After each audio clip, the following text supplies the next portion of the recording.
We're going with Netflix, Paramount Skydance, Warner Brothers Discovery. We're going to cover all three. So, yeah, Warner Brothers Discovery right now apparently advising its shareholders to reject that hostile takeover bid by Paramount Skydance. So it's in favor of that original agreement with Netflix. They're calling it the Paramount offer inferior. They're saying it's inadequate. Paramount has been appealing directly to the Warner Brothers shareholders to buy the entire company. Warner Brothers board agreed to sell its streaming studios business to Netflix, but it's this whole back and forth. Does the Middle East step up with the Ellisons? Is that what we're talking about? If I were advising Warner Brothers Discovery, I would say I think I prefer the Netflix deal simply because I have greater confidence in the equity component. For the equity component for Paramount, I've got Mr. Ellison saying, trust me. Okay, I can trust you. You're the richest guy in the world, or one of the richest guys. I've got a lot of Mideast money. I'm not sure if I like that. But the pro forma company's going to have a ton of debt on it.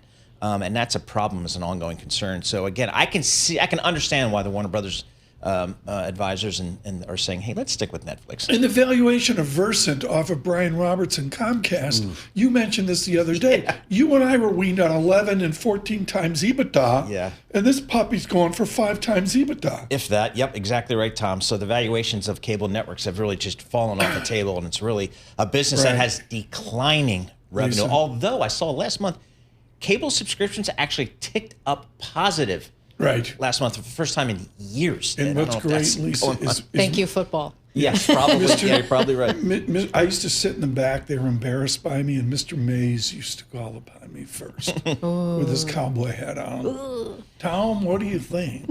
Next. You got it. Let's go to Frontier Group, okay? ULCC. Their shares have been up as much as 7%.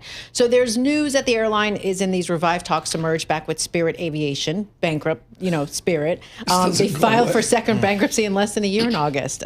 So they say a deal could be announced as soon as this month. We'll see. Spirit's not commenting. Frontier has not commented. Spirit was doing JetBlue, and that blew up, right? Correct.